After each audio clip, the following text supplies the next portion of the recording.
তাইলে আল্লাহর জমিনে ইবাদত আল্লাহর হবে। বন্ধু বন্ধুরে ডাক দিলে জবাব না দিলে বন্ধু বেজার হইয়া যায়। স্বামী স্ত্রীরে ফোন দিলে ফোনটা ওয়েটিং ফাইলে জামাইয়ের মাথা নষ্ট হইয়া যায়। স্ত্রী স্বামীকে ফোন দিলে ফোনটা ওয়েটিং ফাইলে, স্ত্রী জিজ্ঞাসা করে কার সাথে কথা বলছিলা, এমন জবাবদিহিতা আছে না নাই?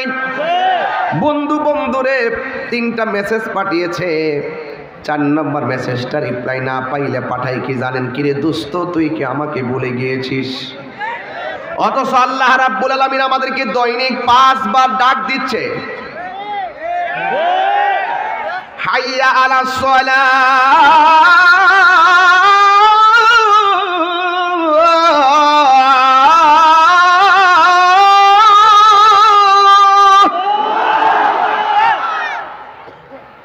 দৈনিক আমাদেরকে 5 বার বলতেছে নামাজের দিকে আসো।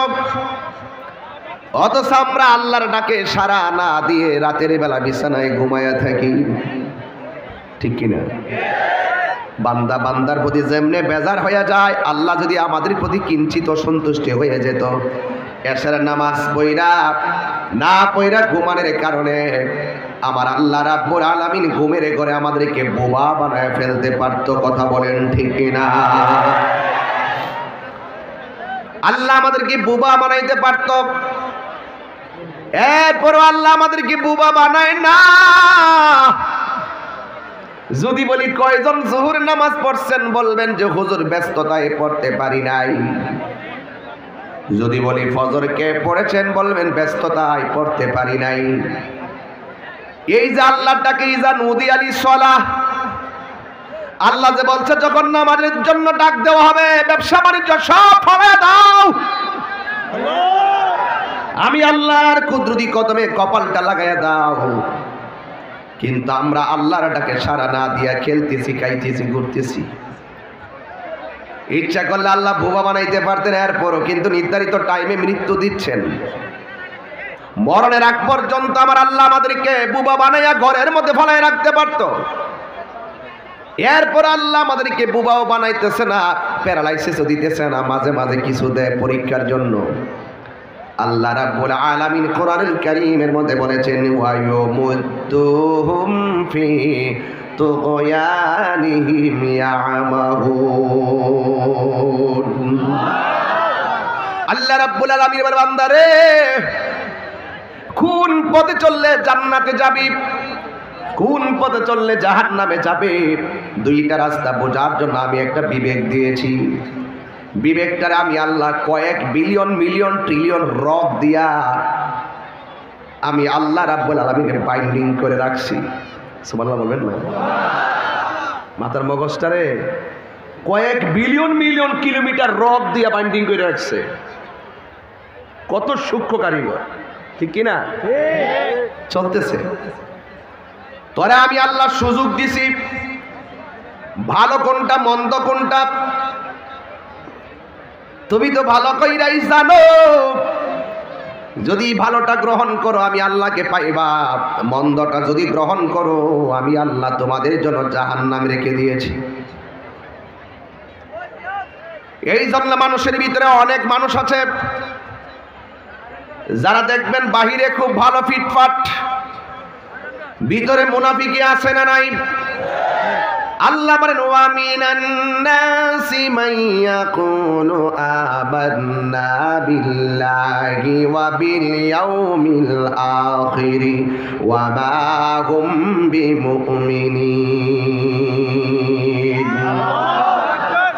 আল্লাহ রাব্বুল আলামিন বলেন, মানুষের মাঝে এমন কিছু মানুষ আছে যারা মুখ দিয়া বলবে আমরা আল্লাহকে মানি, আবার এই জবান দিয়েই বলবে আমরা আখিরাতকে মানি। আল্লাহ বলেন, হ্যাঁ বন্ধু, এরা আমার মানতেছে, বলতেছে আখিরাত বিশ্বাস করে বলতেছে, আসলে তারা ইমানদার না। কারণ আমি আল্লাহ মানা নবী মানা নয়, নবী মানলেই আল্লাহ মানা হয়। কথা বলেন ঠিক কিনা?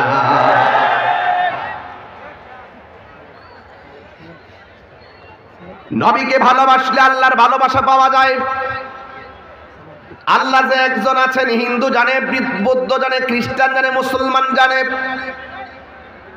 কিন্তু অন্যান্য ধর্মের মানুষগুলা আল্লাহর নিয়ামত থেকে দূরে চলে গেছে, কারণ তারা আল্লাহর সঙ্গে শিরক করে। কথা কোন ঠিক কিনা? আল্লাহ বলে আমি সব ক্ষমা করে দিতে পারি, 3টা গুনাহ কোনোদিন ক্ষমা করব না।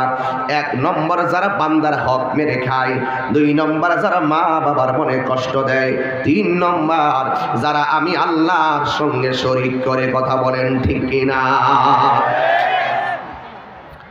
এই জন্য আল্লাহ রাব্বুল আলামিন বলে বান্দারে আমি আল্লাহ চাইলে তোরে বুবা বানায়া ফালায়া রাখতে পারি, একটা মাত্র কারণে আমি আল্লাহ অ্যাভেলেবল ভাবে করি না, মাঝে মাঝে পরীক্ষা দেই। আল্লাহ বলেন ওয়া হুয়াল গাফুরুল ওয়াদুদুল আরশিল মাজিদ। আল্লাহ বলে ও বান্দা আমি আল্লাহ তোরে বেনামাজি হওয়ার কারণে ঘরের ভিতরে অন্ধ বানায় ফেলায় রাখতে পারতাম, আমি আল্লাহ তোরে প্যারালাইসিস বানায় ফেলায় রাখতে পারতাম। তুই বাজারে যাওয়ার জন্য হাইটা গেলি, তুই মিটিং মিছিলে গেলে হাইটা গেলি, কত জায়গায় ঘুরলি হাইটা গেলি, কিন্তু আমার ঘর মসজিদের ভিতরে যাওয়ার তোর সময় নাই। আমি আল্লাহ যদি কিঞ্চিত অসন্তুষ্টি হয়ে যেতাম তোর পা 2টা অসল বানায় ফেলাইতে পারতাম। কেন না? কারণ আমার আল্লাহ বলেন ওয়া হুয়াল গাফুরুল ওয়াদুদ, আল্লাহ প্রেমময় এবং আল্লাহ ক্ষমাশীল। He is the forgiving and loving. Allah is our creator and almighty. Allah is first last open and secret. Allah রাব্বুল আলামিন তিনি প্রেমময় ক্ষমাশীল। আল্লাহ রাব্বুল আলামিন সৃষ্টিকর্তা, আল্লাহ রাব্বুল আলামিন সর্বশক্তিমান। এই জন্য আল্লাহ বলে বান্দারে আমি আল্লাহর 2টা নাম দিছি, একটা রহমান আর একটা গাফফার। তোরা শয়তানের পাল্লায় পড়ে গুনাহ করবি, আর যেই দিন তোর বিবেকটার ভিতরে গুনাহ করা অন্যায় জাগ্রত হয়ে যাবে, আর তোরা যখন বুঝা আমি আল্লাহর কুদরতি কদমে সেজদা মাইরা দিবি, আমি আল্লাহ রাব্বুল আলামিন তোদের পাহাড় পরিমাণ গুনাহ মাফ করে দিব। এরপর বান্দা যা তো করলেন আর করবেন না, খেলায় হেলায় জীবন ধ্বংস করবেন না। আজকে খোলা আকাশের নিচে তাহিরিকে দেখার জন্য কেউ আসে নাই। অনেকে মানুষ বলে হুজুর তাহিরিকে শুধু দেখার জন্য মানুষে মাহফিলে আসে। আমি তাকে উত্তর দিয়ে দিয়েছি, দেখতে গেলে 2 ঘন্টা সময় লাগে না। ভালোবাসা এবং মহব্বত অথবা ঘৃণা চোখের পলকেই হয়, 2 ঘন্টায় সৃষ্টি হয় না। কথা বলেন ঠিক কিনা? এই জন্য যারা এই সমস্ত আউলি বাড়ান, এই কথাগুলো না বলে তাহিরি কি বলে কথাগুলো ভালো করে গ্রহণ করুন। আমি একবার বলেছি আল্লাহর জমিনে সেজদা পাওয়ার মালিক হলো একজন, জবানটা খুলে বলুন তিনি কে? আল্লাহর হাবিব বলেন ইবাদতের মধ্যে সর্বোত্তম ইবাদত হলো নামাজ।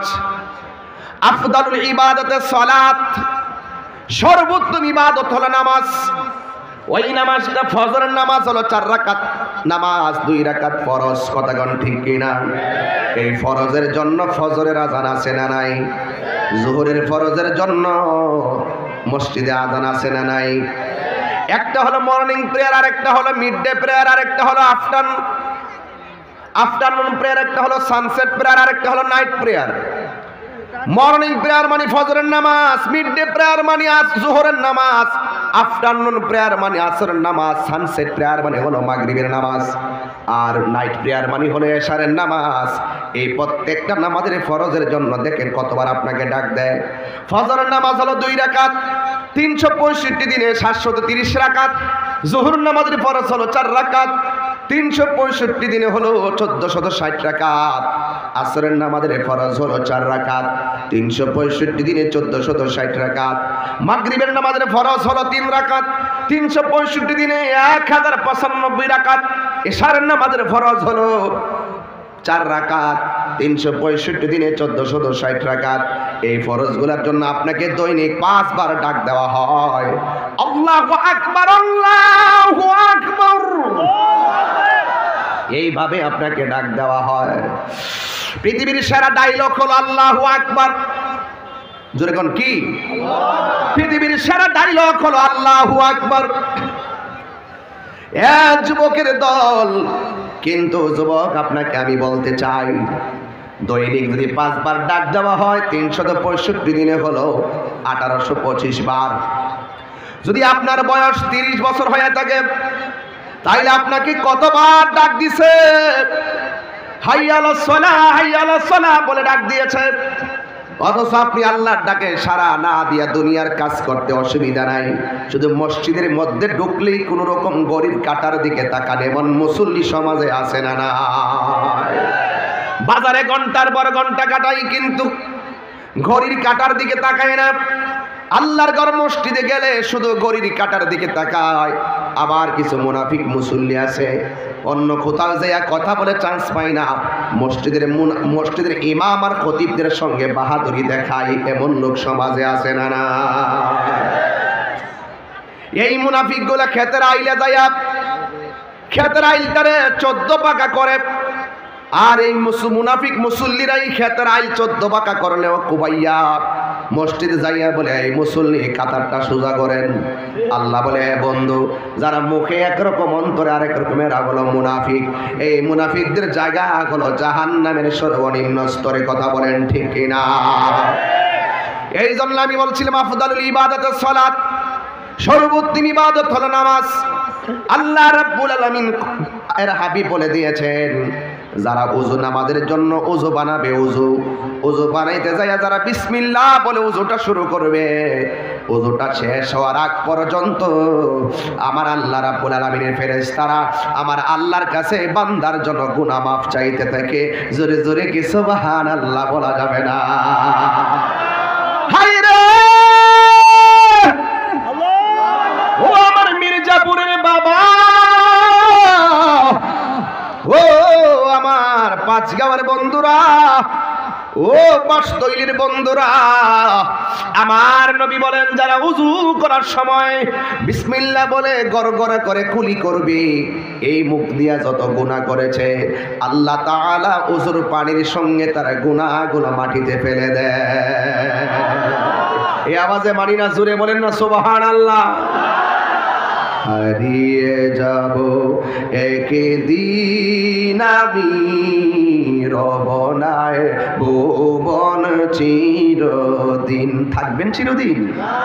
ক্ষমা, আরে আমি মারা গেলে ওই আমার খাটের পাশে ইমাম সাহেব দাঁড়ায় বলবে, তাহিরি সাহেব আপনার সঙ্গে চলাফেরা করেছেন, যদি কোনো বলবিয়া দিবি পেরে থাকে আল্লাহর রাস্তায় মাফ করে দিয়েন, আর যদি কোনো ভাবনা দানা থাকেন তার ভাইয়েরা আছে তাদের সাথে যোগাযোগ করবেন। এর বেশি কিছু বলে? এর বেশি কিছু বলে? তো আরেক বেটা ক্ষমা চাইতেছে, ক্ষমা চাইতে কিনলে গিয়া দুনিয়াতে থাইকাই একজন আরেকজনের কাছে ক্ষমা চান। আমার সাথে বলেন, হারিয়ে যাব একদিন আমি, রবনায় ভুবন চিরদিন। বল, হারিয়ে যাব একদিন আমি, রবনায় ভুবন চিরদিন। ক্ষমা করে দিও তোমরা আমার, ক্ষমা করে দিও তোমরা আমায়, ভুল করে থাকি যদি কোনো দিন, হারিয়ে যাব একদিন আমি, রবনায় ভুবন চিরদিন। বাঁশি বাগানে বা গোরস্থানে